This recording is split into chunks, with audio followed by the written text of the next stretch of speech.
नमस्कार शिक्षक मंडळी, मी मुंडे कल्पना आपल्या सर्वांचे स्वागत करते। चला टेक पास होऊया पहिल्याच प्रयत्नामध्ये या आपल्या विशेष सत्रामध्ये। तर मित्रांनो, आज आपण नुकत्याच 2025 मध्ये पेपर 1 मध्ये गणित या विषयावर नेमके कोणत्या पद्धतीचे प्रश्न आले होते आणि आपल्याला 2026 च्या जून साठी नेमकी कशा पद्धतीने तयारी करायची आहे हे पाहायचं आहे। त्यामुळे अगदी शेवटपर्यंत टिकून राहा, कुणीही मध्येच लेक्चर स्किप करू नका, कारण आपल्याला यावेळेस टेट क्लिअर करायची आहे। चला मग पहिला प्रश्न जर पाहिला मित्रांनो, तर तुम्हाला अगदी पहिल्यांदाच या ठिकाणी आलेख दिलेला आहे आणि अगदी सोप्या दर्जाची अशी प्रश्न या आलेखावरती आलेली आहेत। जर तुम्ही 4थी 5वीच्या पुस्तकामधला हा आलेख अभ्यासला असेल तर पहा, या ठिकाणी पहिला प्रश्न तुम्हाला दिसेल, कमाल व किमान तापमानातील फरक कोणत्या दिवशी सर्वात जास्त आहे। अगदी साधा सरळ आणि सोपा प्रश्न या ठिकाणी विचारला गेलेला आहे मित्रांनो। तर पहा, कमाल आणि किमान तापमानातील फरक आपल्याला या ठिकाणी काढायचा आहे। इथं आपल्याला बघा, कमाल तापमान 30, किमान तापमान 20, म्हणजे इथला फरक जो आहे हा 10चा आहे। इथे फक्त 5चा फरक आहे मित्रांनो, परत इथं 10चा फरक आहे आणि या ठिकाणी मात्र कमाल आणि किमान तापमानामध्ये जवळपास 15चा फरक आहे। पहा, लक्षात घ्या, या ठिकाणी जर तुम्हाला दिसत असेल व्यवस्थित तर कमाल तापमान 25 आणि किमान तापमान आहे आपलं 40, म्हणजे सर्वात जास्त फरक या ठिकाणी गुरुवारी आलेला आहे मित्रांनो। कधी आलेला आहे? गुरुवारी। तर अशा प्रकारे जर तुम्ही प्रश्न व्यवस्थित समजून घेतला तर सहजरित्या तुम्हाला यावरील मार्क मिळवता येतो। पहा, 4 दिवसाच्या किमान आणि कमाल तापमानाची बेरीज केली तर त्यातील फरक किती येईल। फक्त आपल्याला यांची बेरीज करायची आहे। पहा, कमाल तापमानाची जर बेरीज केली मित्रांनो तर सोमवारी आहे 30, मंगळवारी आहे हे तापमान 25, त्यानंतर बुधवारी हेच तापमान आहे मित्रांनो 35 आणि गुरुवारी मात्र हेच तापमान आहे 40। आता कमाल तापमानाची जर आपण बेरीज केली तर या ठिकाणी बेरीज येते पहा, 35 अधिक 25 किती झाले? 60, 60 आणि 40 100, 100 आणि 30 130 बेरीज आलेली पहा। आता किमान तापमान पहा, पहिल्या दिवशी आहे 20, किती आहे पहिल्या दिवशी? 20, त्यानंतर दुसऱ्या दिवशी सुद्धा या ठिकाणी किमान तापमान आहे 20, तिसऱ्या दिवशी आहे 25 आणि चौथ्या दिवशी सुद्धा आहे 25। पहा मित्रांनो, यांची जर बेरीज केली 25 25 50 आणि 40 90, 130 वजा 90 बरोबर आपलं उत्तर या ठिकाणी येत आहे मित्रांनो 40 अंश। कितीचा फरक पडत आहे दोन्हींच्या दरम्यान? तर कमाल तापमान आणि किमान तापमान यांची जर बेरीज केली तर या ठिकाणी 40 अंशाचा फरक पडत आहे। अशा प्रकारे आलेख या विषयावर आपल्याला 2 प्रश्न विचारण्यात आलेले होते, म्हणजे हा सुद्धा भाग आपल्याला समजून घ्यायचा आहे। पहा, आता पहा मित्रांनो, पुढचा जो प्रश्न विचारला गेला आहे तो त्रिकोणी संख्या या घटकावरती आहे। अगदी बेसिकच्या पुस्तकांमध्ये 4थी ते 7वी मध्ये जर तुम्ही पाहिलं तर तुम्हाला त्रिकोणी संख्या हा घटक पाहायला मिळेल। तर त्रिकोणी संख्या म्हणजे थोडक्यात काय, तर 2 नैसर्गिक संख्यांच्या गुणाकाराच्या निमपटीस आपण काय म्हणतो? त्रिकोणी संख्या असं म्हणतो। पहा, प्रश्न दिलेला आहे, 3 ही पहिली त्रिकोणी संख्या असेल तर क्रमागत 5व्या क्रमांकावर येणाऱ्या त्रिकोणी संख्येचा वर्ग काढायचा आहे। पहा, त्रिकोणी संख्या ही खूप सोपी पद्धत आहे मित्रांनो। 1 गुणिले 2 याची जर निमपट केली, पहिली त्रिकोणी संख्या आली 1, 2 गुणिले 3 याची जर निमपट केली तर दुसरी त्रिकोणी संख्या आली 3, 3 गुणिले 4 याची जर निमपट केली तर पुढची त्रिकोणी संख्या आली आहे मित्रांनो 6। अशा प्रकारे या 2च्या दरम्यान 2चा फरक असेल, परत क्रमागत 3चा फरक असेल दुसऱ्या त्रिकोणी संख्येमध्ये, 6 अधिक 4 केल्यानंतर पुढची त्रिकोणी संख्या आपल्याला 10 मिळेल. 10 अधिक 5 केल्यानंतर पुढची त्रिकोणी संख्या आपल्याला 15 मिळेल. 15 अधिक 6 जर केलं मित्रांनो तर पुढची त्रिकोणी संख्या आपल्याला किती मिळणार आहे? 21 मिळणार आहे. अशा प्रकारे क्रमवार संख्या जर तुम्ही प्लस करत गेलात पहिल्या त्रिकोणी संख्येमध्ये तर अगदी तुम्हाला कुठपर्यंतही त्रिकोणी संख्या काढता येतील. पण इथे प्रश्न आहे 3 ही पहिली त्रिकोणी संख्या असेल तर क्रमागत 5व्या क्रमांकावर पहा.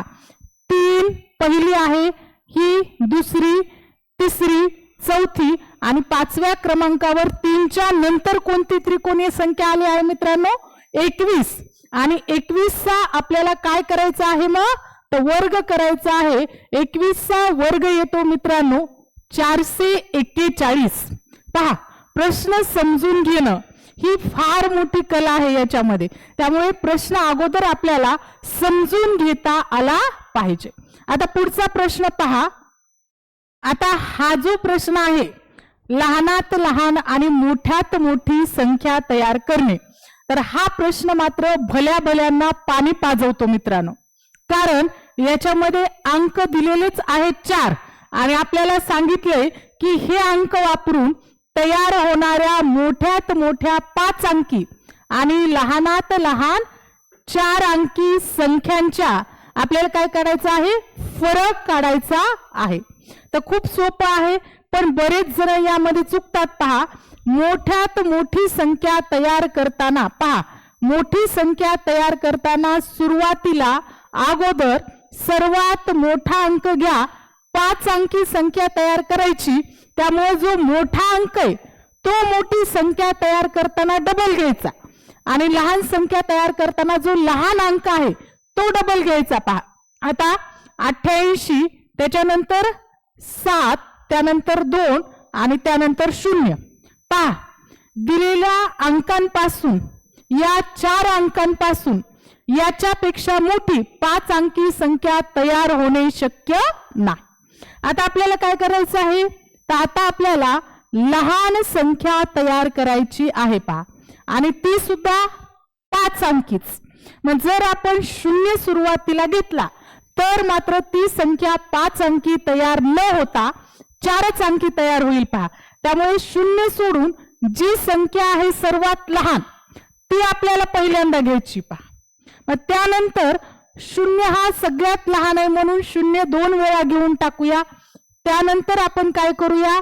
7 घेऊया आणि सर्वात शेवटी 8 घेऊया. पहा, दिलेल्या अंकांपासून यापेक्षा लहानात लहान 5 अंकी संख्या तयार होणे आता शक्य नाही. आता आपल्याला फरक काढायचा आहे म्हणजे नेमकं काय करायचंय? तर यांची वजाबाकी करायची आहे. पहा, वजाबाकी जर केली तर 0तून 8 जात नाहीत. इथला हातचा इथे घ्या, इथे राहिला 1, 10 मधून 8 गेले 2, परत 7 मधील हातचा इथे घ्या, इथे राहतील 6, 11तून 7 गेले मित्रांनो 4, 6तून 0 गेला 6च, 8तून 0 गेला 8 आणि 8तून 2 गेले मित्रांनो 6. म्हणजे आपलं उत्तर येणार आहे या ठिकाणी 68,642. पहा, पर्याय क्रमांक 2. किती आलेलं उत्तर आपलं? 68,642. अशा प्रकारे आपल्याला साधा सरळ प्रश्न आहे पण अगदी डोकं लावून याचं उत्तर काढावं लागतं. नाहीतर थोडीही चूक झाली की मग इतर सुटेबल पर्याय आपल्याला दिलेलेच आहेत. आलं लक्षात? आता पहा पुढचा प्रश्न. आता पुढचा प्रश्न मात्र व्यवस्थित वाचून घ्या कारण अतिशय महत्वाचा असा हा प्रश्न आहे. पहा, प्रश्न आहे, 1 मिनिट. नमिताने गृह उद्योगासाठी दसादसे 7.5% दराने बँकेकडून सुमारे 1.5 लाख रुपयांचे कर्ज 8 वर्षासाठी घेतले तर मुदतीनंतर कर्जफेडीसाठी एकूण किती रक्कम तिने बँकेला परत करायला पाहिजे? पहा, आलं लक्षात? तर आपल्याला काय करायचंय की मुदतीनंतर तिला मुद्दलासहित आणि व्याजासहित एकूण किती रक्कम बँकेला परत द्यावी लागणार आहे? तर काहीच नाही. पहा, सरळ व्याजावर प्रश्न आहे, इथं चक्रवाढ व्याज काढायचं नाही, काही नाही. सरळ व्याज बरोबर सूत्र आहे कदम भागिले 100. काळ घ्या, दर घ्या आणि एकूण मुद्दल घ्या आणि त्याला काय करा 100 ने भाग द्या. तर पहा मुद्दल आहे आपलं 1.5 लाख रुपये, वर्ष आहे 8, मुदत आहे 7.5 भागिले 100. फक्त एकच स्टेप आपल्याला लक्षात ठेवायची. पहा 2 0 2 0 काटून टाका. आता यांचा गुणाकार करा. पहा 8 पंचे 40, हातचे आले 4, 8 7 56, 56 आणि 4 60. एक अंक उजवीकडे सोडून दशांश आहे म्हणून एक अंक उजवीकडे सोडून दशांश. पहा इकडल्या पूर्ण भागाचं उत्तर आलं 60. आता फक्त गुणाकार करा. इकडे उरलेले आहेत 1500 आणि इकडे उरले आहेत 60. बघा 15 सखी 90 आणि वर किती शून्य, 3 शून्य जशास तसे. म्हणजे हे फक्त व्याज आलेलं आहे मित्रांनो. 90,000 हे काय आलेले आपलं फक्त व्याज आलेले. तर आपल्याला काय करायचं, बँकेला 8 वर्षानंतर व्याज आणि मुद्दल दोन्ही परत करायचे. म्हणून हे 1.5 लाख आणि मध्ये हे व्याजाची 90,000, दोन्हींची जर बेरीज केली मित्रांनो, शून्याला शून्य, शून्याला शून्य, शून्याला शून्य, हे 4 शून्य जशास तसे आणि परत 5 आणि 9 14शीला 4, हातचा आला 1. पहा आपल्याला 8 वर्षानंतर बँकेला 2 लाख आणि 40,000 रुपये एवढी रक्कम परत द्यावी लागणार आहे.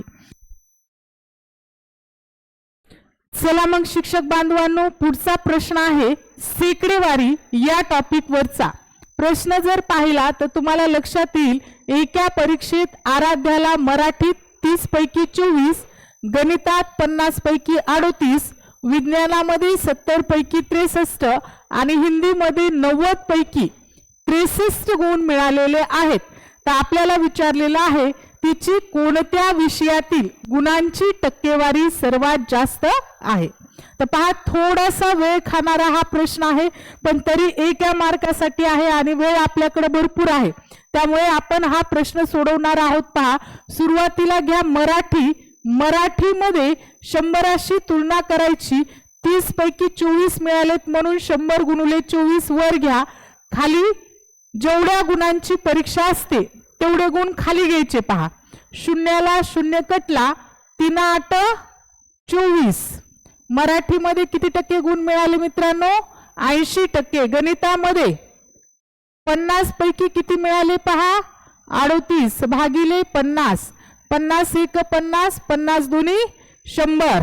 तर पहा 50 दुनी 100 आणि 38 दुनी 76% गुण या ठिकाणी आपल्याला गणितामध्ये मिळालेले आहेत. त्याचप्रमाणे विज्ञानामध्ये जर पाहिलं आपण तर 75 पैकी 63 गुण मिळालेले आहेत. म्हणजे छेदस्थानी 75. पहा 5 1 5, 5 5 25, 5 2 10, शून्याला शून्य. परत 3 ने भाग जाऊ शकतो. 3 5 15, 3 1 3 2 6, 3 1 3, 5 चौक 20 आणि 21 चौक किती 64 गुण या ठिकाणी आपल्याला कशामध्ये मिळालेले आहेत, तर विज्ञानामध्ये. आता राहिला फक्त शेवटचा विषय, तो म्हणजे आहे हिंदी. तर हिंदीमध्ये एकूण 100शी तुलना करायला 63 भागिले 90 पैकी हे गुण मिळालेले आहेत. म्हणून शून्याला शून्य कट करा, 9 7 63 परत शून्य. शेवटच्या हिंदी या विषयामध्ये मिळालेली टक्केवारी आहे 70.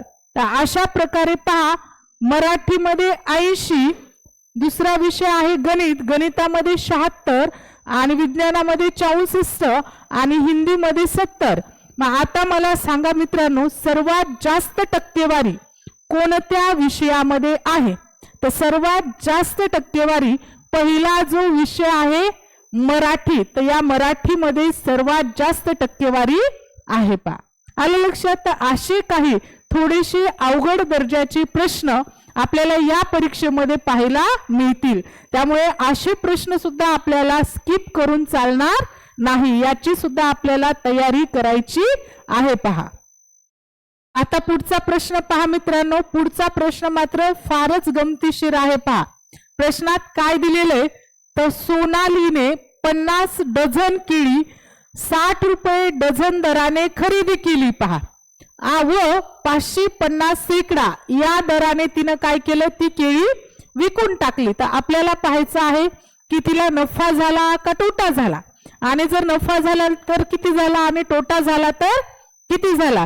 तर सुरुवातीला पहा 50 डझन केळी आहे आणि 60 रुपये डझन या दराने घेतलेली, म्हणजे 50 गुणाकारामध्ये जर 60 केले मित्रांनो आपण, तर एकूण पैसे होतात तिचे 6 पंचे 30 आणि 2 शून्य जशास तसे, म्हणजे पैसे झाले पहा, विकत घेणारी किंमत झाली 3000. आता तिनं विकली शेकडा दराने. आता 50 डझन आहेत आणि आपल्याला काय करायचं, त्याचं शेकड्यात रूपांतर करायचंय, म्हणून आपल्याला 50 गुणाकारामध्ये 12 करावे लागतील. 12 पंचे 60, या ठिकाणी एकूण केळी होणार आहेत 600. किती केळी झाल्या 600. आणि आपल्याला आता काय करायच्यात, या शेकडा दराने विकायच्यात. मग याला जर 100 ने भाग दिला तर किती शेकडा होतील, 6 शेकडा, आणि दर आहे 550 रुपये. बघा जर गुणाकार केला तर शून्याला 0, 6 पंचे 30, हातच्या आले 3, 6 पंचे 30 आणि हातच्या आलेले 3 किती 33. बघा खरेदी केली होती 3000 ला आणि विक्री आहे 3300 रुपयाला, म्हणजे या ठिकाणी सोनालीचा 300 रुपये काय झालेला आहे तर नफा झालेला आहे. पहा सोनालीचा नफा किती झाला, 300 रुपये झालेला आहे. परत एकदा प्रश्न व्यवस्थित पाहून घ्या. अतिशय साधा सरळ सोपा प्रश्न जो की आपल्याला पटकन 1 मार्क देऊन जाणार आहे. आता पहा मित्रांनो, या ठिकाणी बुद्धिमत्ता सुद्धा वगळण्यात आलेली नाहीये. फक्त अंकगणितावरतीच प्रश्न नाहीत तर बुद्धिमत्तेवरती सुद्धा प्रश्न आहेत. पहा 2 समांतर रेषांना एकाच छेदिकेने छेदल्यास संगत कोणांच्या किती जोड्या मिळतील. तर इथे आपल्याला संगत कोण म्हणजे काय, समांतर रेषा, छेदिका या सर्व कन्सेप्ट क्लिअर पाहिजेत. तरी सुद्धा मी एक ढोबळ मानाने तुम्हाला सांगते, नाव न देता, कारण कन्सेप्ट जर क्लिअर करायची म्हटलं तर या ठिकाणी आपला वेळ खूप जाणार आहे. पहा पहिली रेष घेऊया आपण ए आणि बी, दुसरी समांतर रेष घेऊया सी आणि डी, आणि समजा याला छेदणारी छेदिका आहे आपली पी आणि क्यू. आता इथं सुद्धा बिंदू येतात, पण संगत कोण म्हणजे काय आणि नेमकं संगत कोणांच्या जोड्या म्हणजे काय. तर पहा रेषेच्या वर तयार होणारे संगत कोण आणि रेषेच्या खाली तयार होणारे संगत कोण. पहा ही एक संगत कोणाची सेम जोडी आहे आणि ही एक संगत कोणाची सेम जोडी आहे. ही किती झाली, 1 जोडी झाली. त्यानंतर परत अशाच प्रकारे इकडे सुद्धा वरती ही एक संगत कोणाची जोडी आणि ही एक संगत कोणाची जोडी, म्हणजे ही एक आणि ही एक, किती जोड्या झाल्या 2. ही झाली रेषेच्या वर. आता छेदिकेच्या खालच्या भागामध्ये पहा, छेदिकेच्या खालच्या भागामध्ये जर पाहिलं तर पहा ही एक कोण आणि हा एक कोण, म्हणजे ही एक जोडी झाली. परत त्याच पद्धतीने सेम हा एक कोण आणि हा एक कोण, म्हणजे छेदिकेच्या वरच्या बाजूला संगत कोणांच्या 2 जोड्या आणि छेदिकेच्या खालच्या बाजूला संगत कोणांच्या 2 जोड्या. अशा प्रकारे जर 2 समांतर रेषांना एकाच छेदिकेने छेदले असेल तर जास्तीत जास्त या ठिकाणी 4 संगत कोणांच्या जोड्या तयार होतात. म्हणजे आपल्याला भूमितीला सुद्धा विसरायचं नाही. भूमितीचे सुद्धा आपल्याला सगळे कन्सेप्ट क्लिअर करायला हवेत, म्हणजे त्यांना खरंच पाहायचंय की बाबा आपल्या डोक्यात किती आहे आणि आपण विद्यार्थ्यांना किती देणार आहोत. ओके, चला पुढच्या प्रश्नाकडे जाऊयात. आता पहा पुढचा प्रश्न सुद्धा या ठिकाणी आपल्याला भूमिती या विषयावरच विचारण्यात आलेला आहे. अतिशय साधा सरळ प्रश्न आहे. पहा ओ केंद्र असलेल्या वर्तुळातील 16 सेमी लांबीची जीवा पी क्यू ही वर्तुळ केंद्रापासून 6 सेंटीमीटर अंतरावर आहे. तर आपल्याला विचारण्यात आलेला आहे त्या वर्तुळाची त्रिज्या किती आहे पहा. तर हे पहा मित्रांनो, हे या ठिकाणी एक वर्तुळ आहे. या वर्तुळाचा हा केंद्रबिंदू आहे ओ. कोणता केंद्रबिंदू आहे? ओ. आणि 16 सेंटीमीटर लांबीची जीवा आहे. जीवा म्हणजे अशी वर्तुळावरील कोणत्याही दोन बिंदूंना छेदणारी रेषा, तिला काय म्हणतो आपण? जीवा. आणि काय केलंय? 6 सेंटीमीटर अंतरावर असल्यास वर्तुळाची त्रिज्या काढा. बघा, वर्तुळ केंद्रापासून ही जीवा किती अंतरावर आहे? 6 सेंटीमीटर अंतरावर आहे. आणि किती आहे? तर 16 सेंटीमीटर आहे. तर आपल्याला त्रिज्या काढायची म्हणजे काय करायचंय? आपल्याला हे अंतर काढायचं आहे. पहा, हे जर अंतर काढलं, या बिंदूपासून वर्तुळावरील कोणत्याही बिंदूला स्पर्श करणाऱ्या रेषेस आपण काय म्हणतो? त्रिज्या म्हणतो. तर या ठिकाणी काटकोन त्रिकोणाचा प्रमेय आपल्याला वापरायचा आहे. पहा, आता एकूण अंतर जर 16 असेल तर इथून इथपर्यंतचं अंतर आहे 8 आणि ही आहे पहा 6. पायथागोरसचा प्रमेय म्हणतो कर्ण वर्ग बरोबर पायाचा वर्ग अधिक उंचीचा वर्ग म्हणजे 8चा वर्ग 64 अधिक 6चा वर्ग 36, दोघांची बेरीज केली 100, तर एकूण त्रिज्या मिळत आहे आपल्याला 10 सेंटीमीटर. किती मिळत आहे त्रिज्या? 10 सेंटीमीटर एवढी आपल्याला या ठिकाणी त्रिज्या मिळत आहे. तर अशा प्रकारे आपला खरंच पायाभूत अभ्यास किती आहे हे पाहणारे प्रश्न आपल्याला या प्रश्नपत्रिकेमध्ये विचारण्यात आलेले आहेत. म्हणजे तुम्हाला गणिताबरोबरच भूमिती सुद्धा क्लिअर करायची आहे, हे लक्षात घ्या. त्यानंतर पहा पुढचा प्रश्न. आता हा जो प्रश्न आहे हा प्रश्न मात्र खरंच आपल्या बुद्धीचा कस लावणारा हा प्रश्न आहे. जो गणिताचा गाढा अभ्यासक आहे त्याला हा प्रश्न पटकन लक्षात येईल. पहा, या ठिकाणी वर्ग आणि वर्गमूळ यावर आधारित हा प्रश्न आहे.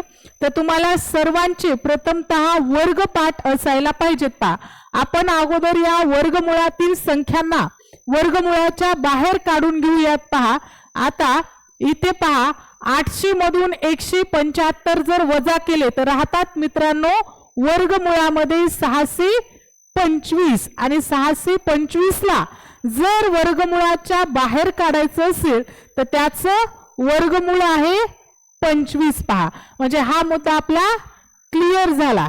त्याच्यानंतर पहा या दोन्हींची बेरीज करा. 0.58 अधिक 0.6 या ठिकाणी होणार आहे 0.64.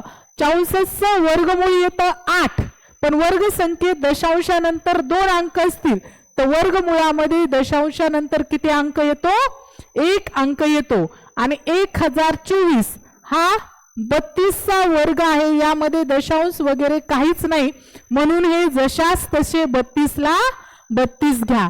आता पहा 100चं वर्गमूळ आहे मित्रांनो 10 आणि 256चं वर्गमूळ आहे या ठिकाणी 16. बरोबर आहे. तर आता जर आपण याची काटाकाटी केली तर दशांशानंतर 1 अंक आहे, म्हणून हा जर दशांश काढायचा असेल तर इथे 1 शून्य वाढवून घ्या. बघा 8 1 8, 8 2 16, 25 1 25, 25 चौक 100, 4 8 32 आणि 2 चौक 8. अशा प्रकारे आपलं उत्तर येणार आहे फक्त 4. फक्त 4 हे आपलं काय येणार आहे या ठिकाणी उत्तर येणार आहे. पहा, असे काही प्रश्न आपल्याला या परीक्षेमध्ये विचारण्यात आलेले आहेत. आता पुढचा प्रश्न पहा. तर आता पहा मित्रांनो, लसावी आणि मसावी यावरती सुद्धा आपल्याला या ठिकाणी एक प्रश्न टाकण्यात आलेला आहे. प्रश्न आहे 72 आणि 96 यांचे सामायिक विभाजक किती? तर पहा 72 अधिक 96 यांचे आपल्याला सामायिक विभाजक काढायचे आहेत. तर सामायिक विभाजक जर काढायचे असतील तर अगोदर आपल्याला यांचा मसावी काढावा लागेल. मसावी म्हणजे काय? तर या दोन संख्यांना भाग जाणारी मोठ्यात मोठी संख्या होय. तर ती मोठ्यात मोठी संख्या आहे मित्रांनो 24. पहा सगळ्यात मोठी संख्या 24 आहे, जिने 72 आणि 96 ला भाग जातो. यापेक्षा इतर मोठी कुठलीच संख्या नाही. आता या 24 चे आपल्याला भाग पाडायचे. 24 ला भाग जाणारी संख्या 24 एक 24. त्यानंतर 12 ने जर 24 ला भाग दिला तर 12 दोन्ही 24. त्यानंतर 6 ने जर दिला तर 6 चोक 24. आणि जर 4 ने भाग दिला तर 4 कितीचा भाग जाईल? 4 सख 4चा आणि 6चा आलेला आहे. परत आणखीन कुठल्या संख्येने भाग जातो पहा? एका संख्येने परत भाग जातो. 8 ने जातो. 8 त्रिक 24. तर बघा 24 ला भाग जाणाऱ्या फक्त एवढ्या संख्या आहेत. 24 1 12 2 4 6 8 आणि 3. म्हणजे एकूण यांचे सामायिक विभाजक किती आहेत? 4 आणि 4 8. एकूण 8 संख्यांनी या दोन संख्यांना भाग जातो. म्हणजे मी काय केलं? वेळ वाचवण्यासाठी अगोदर यांचा मसावी काढला आणि मसावीचे सर्व विभाजक काढले. पहा मसावीला ज्या ज्या संख्यांनी भाग जातो त्या सर्व संख्यांनी या दोन्ही संख्यांना भाग जायला पाहिजे. आलं लक्षात? त्यानंतर पहा पुढचा प्रश्न. आता पुढचा जो प्रश्न आहे मित्रांनो, हा आपल्या शाळेतील मुलं सुद्धा सोडवू शकतात. पहा प्रश्न आहे, एका संख्येची 3 पट आणि 6 यांची बेरीज 15च्या 4 पटी इतकी आहे, तर त्या संख्येची निमपट किती? पहा. तर आपल्याला काय काढायचे? सुरुवातीला 15च्या 4 पटी इतकी त्यांची बेरीज आहे असं म्हटलेलं आहे. मग 15ची जर आपण 4 पट केली तर ती येते मित्रांनो 60. पण ही 60 कधी येते? जर त्या संख्येमध्ये 6 मिळवले तर. म्हणून 60 मधून जर आपण 6 वजा केले तर आपलं उत्तर येतं 54. आता 54 हे जे उत्तर आहे त्या संख्येची 3 पट करून आलेले आहे. पहा म्हणून परत याला 3 ने भाग द्या. 3 एक 3 राहिले 2 3 8 24. म्हणजे मूळ संख्या आलेली आहे आपली 18. आणि आता आपल्याला त्या संख्येची काय करायची आहे? निमपट करायची आहे. म्हणजे आपलं फायनल उत्तर येणार आहे या ठिकाणी 9. पहा पर्याय दिसतंय का कुठे? तर किती आलं उत्तर आपलं? 9 आलेलं आहे. आता पुढचा प्रश्न पहा. 5.25 किमी लांबीच्या रस्त्याला डांबरीकरण करायचे आहे. त्यापैकी 9.5 हेक्टोमीटर लांबीच्या रस्त्याचे डांबरीकरण पूर्ण झालेले आहे. तर अजून किती मीटर लांबीच्या रस्त्याचे डांबरीकरण बाकी आहे? तर पहा हा जो डांबरीकरणाचा प्रश्न आहे हा आपल्याला थोडस अवघड जाणार आहे. तर याला फक्त तुम्हाला हेक्टोमीटर म्हणजे काय किंवा किलोमीटरचं मीटरमध्ये रूपांतर या बेसिक गोष्टी माहीत असायला पाहिजेत. पहा 5.25 किमीचा एकूण रस्ता आहे. 5.25 किमी म्हणजे किती? 5.25 किमी. पहा 5.25 किमी. आता याचं आपल्याला मीटरमध्ये रूपांतर करायचंय. म्हणून मग जर मीटरमध्ये करायचं असेल तर याला आपल्याला 1000 ने गुणावं लागेल. किलोमीटरचं रूपांतर मीटरमध्ये करण्यासाठी किती करावं लागेल? 1000 ने गुणावं लागेल. कारण 1 किलोमीटर बरोबर किती मीटर? तर 1 किलोमीटर बरोबर 1000 मीटर. आता जर आपण यांचा गुणाकार केला तर उत्तर येणार आहे. पहा हे 2 शून्य तर इकडे येतीलच, पण आणखीन 1 शून्य आपल्याला त्या ठिकाणी वाढवावा लागेल. किती मीटर झालं पहा एकूण डांबरीकरण? 5250 मीटर. आता पुढे आपल्याला दिलंय त्यापैकी 9.5 हेक्टोमीटर लांबीच्या रस्त्याचे डांबरीकरण पूर्ण झालेले. 9.5 हेक्टोमीटर 9.5 हेक्टोमीटर म्हटलं की याला फक्त आणि फक्त 100 ने गुणण्याची गरज आहे. पहा कारण 1 हेक्टोमीटर बरोबर किती मीटर? 100 मीटर. तर आपल्याला इथे काय करायचंय आता? 950 मीटर. पहा दोन्हींचं आपलं मीटर मध्ये रूपांतर झालेलं आहे. आता आपल्याला 5250 वजा 950 वजा करायचे आहेत. जे काही येईल ते आपलं उत्तर. 5 शून्यातून 0 गेला 0.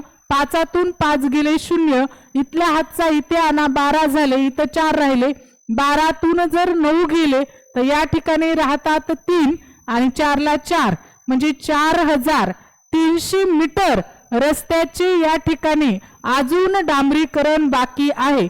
बघा कुठे दिसतोय पर्याय, पर्याय क्रमांक 3.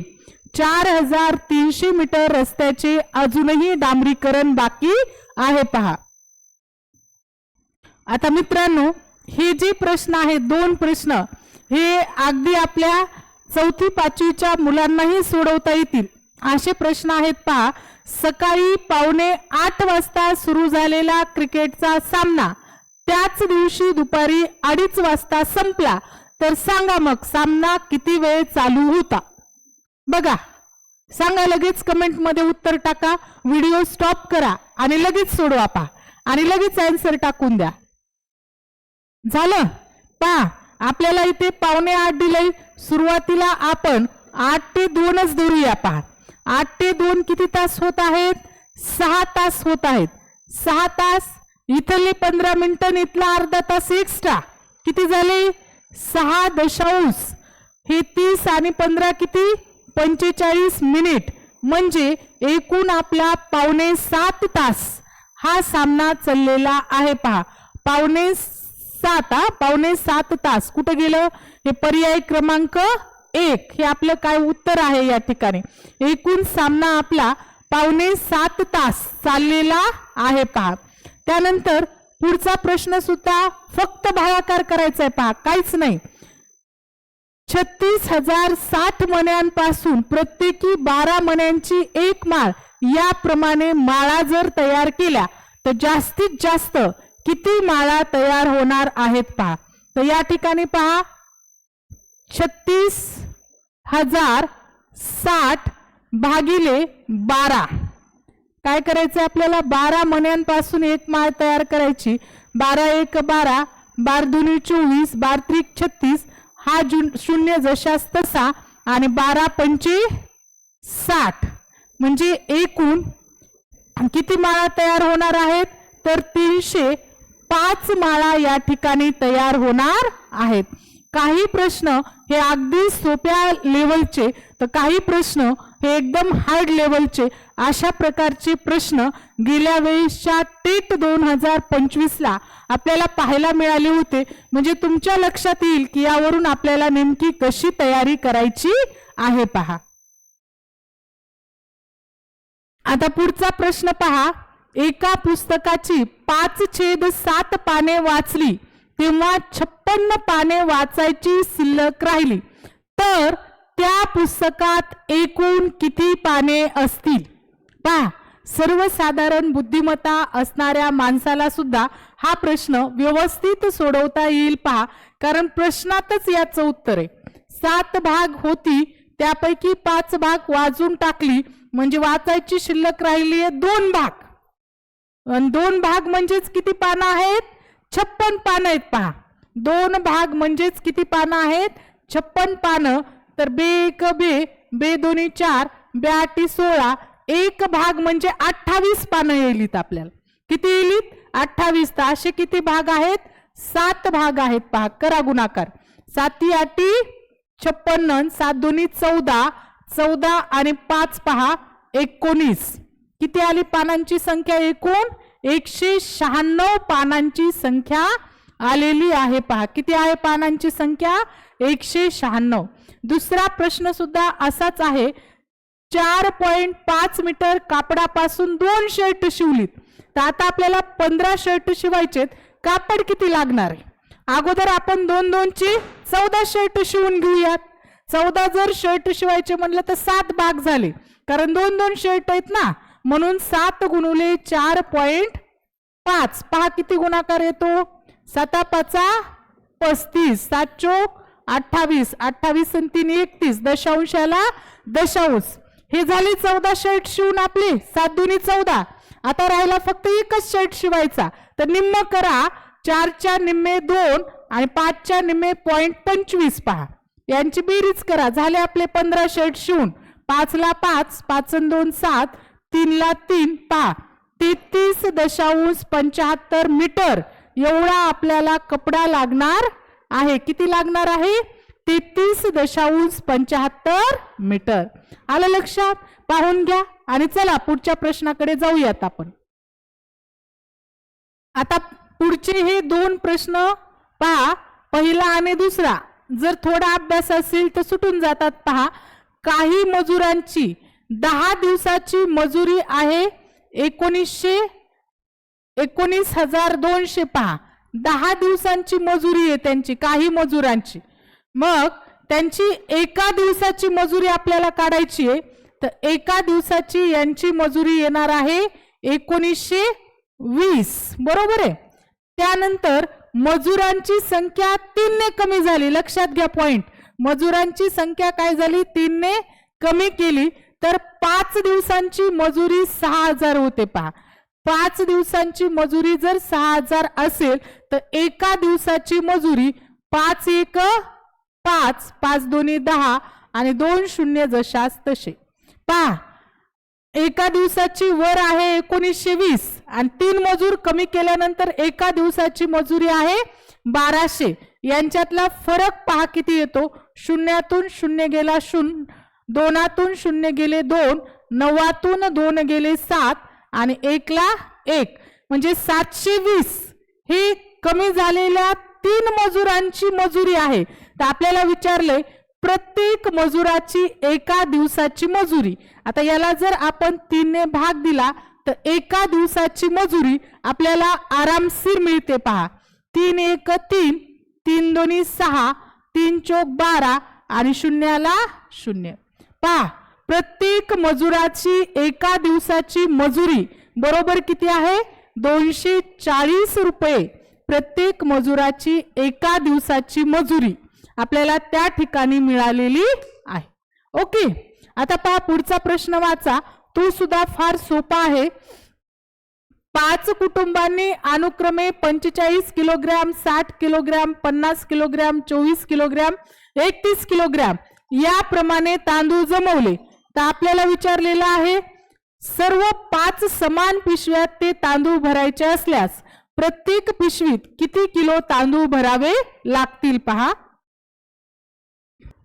आता पहा मित्रांनो, पुढील प्रश्न काय म्हणतो. 5 कुटुंबाची अनुक्रमे बघा 45 किलो, 60 किलो, 50 किलो, 24 किलो आणि 31 किलो असे तांदूळ आणलेले आहेत. पहा, तर एकूण किती किलो झाले तांदूळ? 0 ला 0, परत 5 आणि 5 10, 10 आणि 5 15 आणि 15 आणि 6 21, 210 किलो तांदूळ झालेत. तर आपल्याला हे किती पिशव्यांमध्ये भरायचे? तर आपल्याला 5 पिशव्यांमध्ये भरायचे. म्हणून याला 5 ने भाग द्या. 5 1 5, 5 चोक 20, त्याच्यानंतर हातचा राहिलेला 1, 5 2 8, राहिले 2. म्हणजे जवळपास आपल्याला प्रत्येक पिशवीमध्ये किती तांदूळ भरावे लागणार आहेत?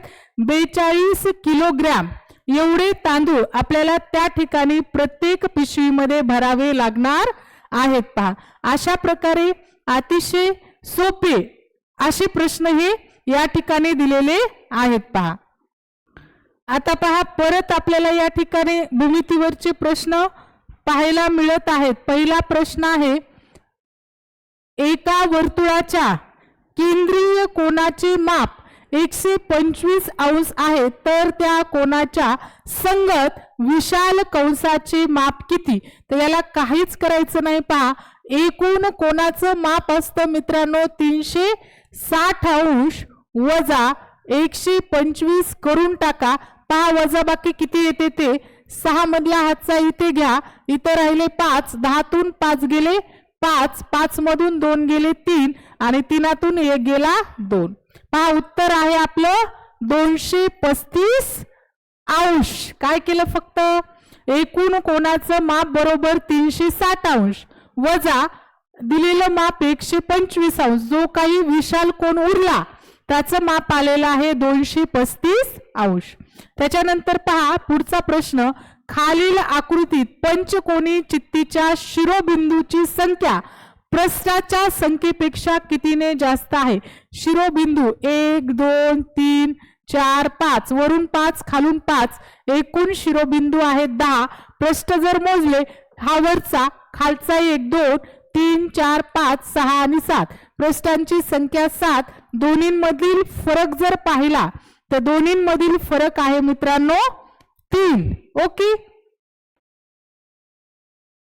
आता पहा मित्रांनो पुढील आकृतीमध्ये आपल्याला काही घनाकृती ठोकळे एकावर एक दिलेले आहेत आणि आपल्याला प्रत्येक लहान चौरसाची परिमिती बरोबर दिलेली आहे 9.6 सेंटीमीटर. तर आपल्याला संपूर्ण एकूण आकृतीची परिमिती काढायची आहे. तर सुरुवातीला परिमिती म्हणजे काय समजून घ्या.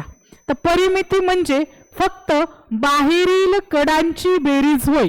परिमिती म्हणजे काय? तर फक्त बाहेरील ज्या कडा आहेत या कडांची बेरीज.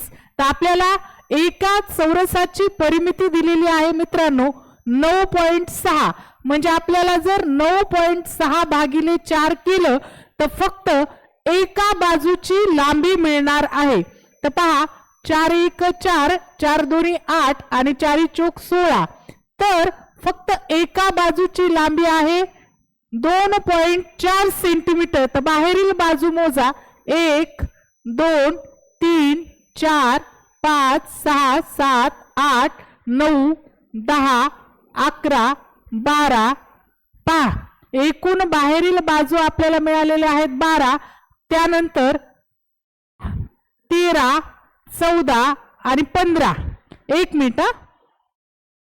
तर पहा मित्रांनो थोडीशी मोजताना मिस्टेक झालेली होती. 1 2 3 4 5 6 7 8 9 10 11 12 आणि 13 या झाल्या 13 बाजू. त्यानंतर ही एक आणि ही एक 14 15 आणि 16 अशा एकूण बाहेरील बाजू आहेत 16 गुणुले 2.4 जर केलं तर पहा 16 चौक 64 हा 6 16 दोन्ही 32 आणि 6 38. एका अंकानंतर दशांश आहे म्हणून एका अंकानंतर दशांश. एकूण आकृतीची परिमिती बरोबर येणार आहे मित्रांनो 38.4 सेंटीमीटर. किती येणार आहे परिमिती? 38.4 सेंटीमीटर. आलं लक्षात? तर असे काही प्रश्न सुद्धा गेल्या वेळेच्या प्रश्नपत्रिकेमध्ये आपल्याला पाहायला मिळालेले होते. पहा आता अगदी दम धरून बसा मित्रांनो. शेवटचे 2 ते 3च प्रश्न राहिलेले आहेत. पहा 8400 रकमेमध्ये 200 व 500 किमतीच्या समान नोटा आहेत. पहा कशा आहेत? समान नोटा आहेत. तर त्या रकमेत एकूण किती नोटा आहेत? तर त्या रकमेमध्ये एकूण किती नोटा आहेत? पहा म्हणजे आपल्याला काय करायचंय 200च्या किती आणि 500च्या किती ह्या नोटा काढायच्या. समजा 24 नोटा धरल्या तर समान नोटा आहेत म्हणजे 200च्या 12 असायला पाहिजेत आणि 500च्या सुद्धा या ठिकाणी किती असायला पाहिजेत? 12 असायला पाहिजेत. मग बघूयात आपण गुणाकार करून. पहा 12 पंचे 60 हे झाले 6000. 12 दुनी 24 हे झाले 2400. दोन्हींची जर बेरीज केली तर बरोबर येते मित्रांनो 8400 रुपये. बरोबर आहे.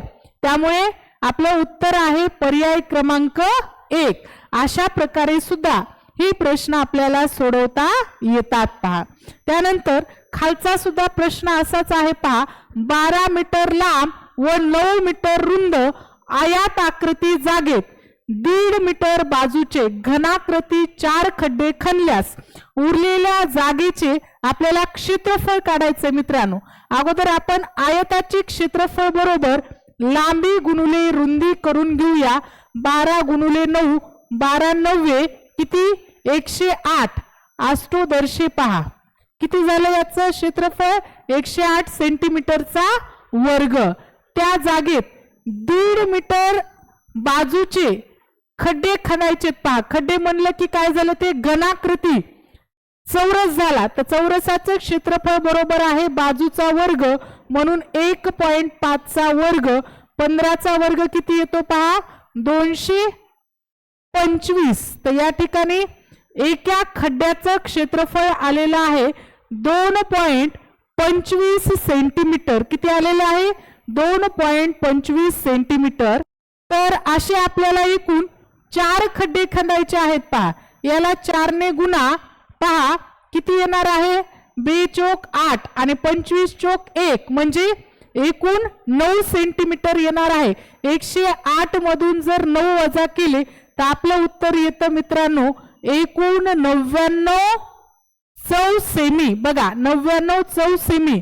जी रिकामी राहिलेली जागा आहे तिचं क्षेत्रफळ किती आहे 99 चौसेमी. एवढं या ठिकाणी क्षेत्रफळ शिल्लक राहणार आहे. चला पाहूयात आपण पुढचा प्रश्न. आता पहा मित्रांनो पुढला जो प्रश्न आहे हा शेवटच्या 2 प्रश्नांमध्ये जरी दिला असला तरी अगदी टफ लेवलचा प्रश्न आहे. कारण आपल्याला या ठिकाणी इष्टिका चितीला बाहेरून रंग देण्यासाठी खर्च काढायचा आहे. थोडक्यात आपल्याला या ठिकाणी इष्टिका चितीचे पृष्ठफळ काढायचे आहे पहा. आणि इष्टिका चितीचे पृष्ठफळ बरोबर सूत्र आपल्याला माहित असणं आवश्यक आहे. तर इष्टिका चितीचे सूत्र बरोबर आहे 2 कंसात लांबी गुणुले रुंदी, त्याच्यानंतर परत रुंदी गुणुले लांबी आणि परत रुंदी गुणुले लांबी. आणि त्यातल्या त्यात आपल्याला इष्टिका चितीला काय केलेलं आहे दिलेली जी लांबी आहे ही सेंटीमीटर मध्ये दिली. म्हणजे प्रथमतः आपल्याला याचं रूपांतर मीटर मध्ये करायचं आहे पहा. म्हणजे याचं जर रूपांतर मीटर मध्ये केलं तर 1.5 सेंटीमीटर 1.2 सेंटीमीटर आणि फक्त इथे 0.9 सेंटीमीटर असं याचं उत्तर येणार आहे पहा. चला मग ज्या पद्धतीने संख्या दिल्यात त्या पद्धतीने अगोदर मांडून घेऊया पहा.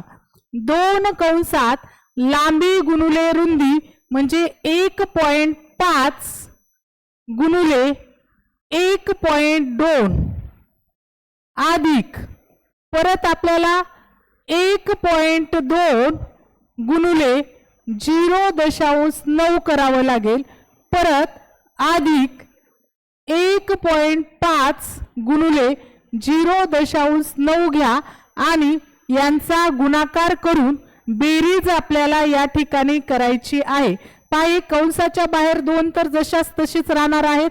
1.5 आणि 1.2 यांचा जर आपण गुणाकार केला तर तो येणार आहे मित्रांनो 1.8 अधिक 1.08 अधिक 1.35. पहा आता या तिन्हींची पटकन बेरीज करा. आता मला लवकर येते पण तुम्ही या स्टेप जर स्वतः विचार करून लिहिल्या तरी सुद्धा चालतील. पहा तिन्हींची जर बेरीज केली तर या ठिकाणी बेरीज येते 4.23. याला पटकन 2 ने गुणून घ्या. आपलं उत्तर आलेलं आहे 8.46. एवढं काय आलेलं आहे आपलं उत्तर आलेलं आहे. आता हे आले फक्त आपलं इष्टिका चितीचं पृष्ठफळ. काय आलेलं आहे फक्त इष्टिका चितीचं पृष्ठफळ आले. परत याला 50 रुपये प्रतिप्रमाणे आपल्याला खर्च काढायचा आहे. म्हणून या पृष्ठफळाला जर आपण 50 ने गुणलं तर उत्तर येतं पहा 432 रुपये. किती येतं उत्तर आपलं तर 432 रुपये. अशा प्रकारे हा जो शेवटचा प्रश्न आहे हा मात्र जास्तीत जास्त वेळ खाणारा प्रश्न आपल्याला या ठिकाणी दिला गेलेला आहे. जर वेळ असेल तर सोडवा किंवा इतर सोप्या प्रश्नांवर तुम्ही अगोदर फोकस करून वेळ खाणाऱ्या प्रश्नांना शेवटी ठेवलं तरी सुद्धा चालेल, काही अडचण नाही. एकदम शेवटचा लास्टचा प्रश्न राहिलेला आहे पहा. खालीलपैकी सहमूळ संख्या नसलेली जोडी ओळखायची. पाहता क्षणी लक्षात येतं आपल्याला सहमूळ म्हणजे काय. अशा 2 संख्या ज्यांना एक या संख्येच्या व्यतिरिक्त इतर कुठल्याही संख्येने भाग गेला नाही पाहिजे आणि त्यांच्यामध्ये एक संयुक्त संख्या आली पाहिजे. तर पहा 207 आणि 195 या काही मूळ संख्या नाहीत. कारण यांना जर तुम्ही 3 ने भाग दिला, पहा कितीने, 3 ने भाग देऊन पहा दोन्ही संख्यांना 3 या संख्येने भाग जातो, त्यामुळे ही जी जोडी आहे ही समूळ संख्या नसलेली जोडी आहे. तर अशा प्रकारे मित्रांनो आपण नुकताच गेल्या वेळेस झालेला टेट 2025 चा पेपर या ठिकाणी सोडवून घेतलेला आहे. मला तुम्हाला एकदम व्यवस्थित स्पष्टीकरण देताना हे लेक्चर जवळपास अर्ध्या तासाच्या वर गेलेलं असेल, पण परीक्षेमध्ये गणितासाठी तुम्हाला अर्धा तास राखून ठेवायचा आहे, कारण तुमचा रिझल्ट हा मेन गणित याच विषयावर आहे. गणिताला ऑप्शन नाहीये, त्यामुळे तुम्हाला हा विषय स्किप करून चालणार नाही. आणि जे कोणी तुमचे मित्र टेटची तयारी करत आहेत त्या आपल्या मित्रांपर्यंत सुद्धा हा व्हिडिओ पाठवा, कारण इथे आपल्याला स्पर्धा नाहीये मित्रांनो, आपल्याला फक्त टेट क्वालिफाय व्हायचं आहे. कोणाचीही जागा कोणीही इथे घेणार नाही, फक्त इथे आपल्याला पात्रता सिद्ध करायची. त्यामुळे शिक्षक मित्र तर असंही एकमेकांना मदत करतच असतात. आपलं तत्वच आहे ज्ञान दिल्याने ज्ञान वाढते, त्यामुळे जे आपल्या जवळ आहे ते इतरांना अगदी फ्री ऑफ कॉस्ट द्या, जेणेकरून आपलं सुद्धा चांगलं होणार आहे.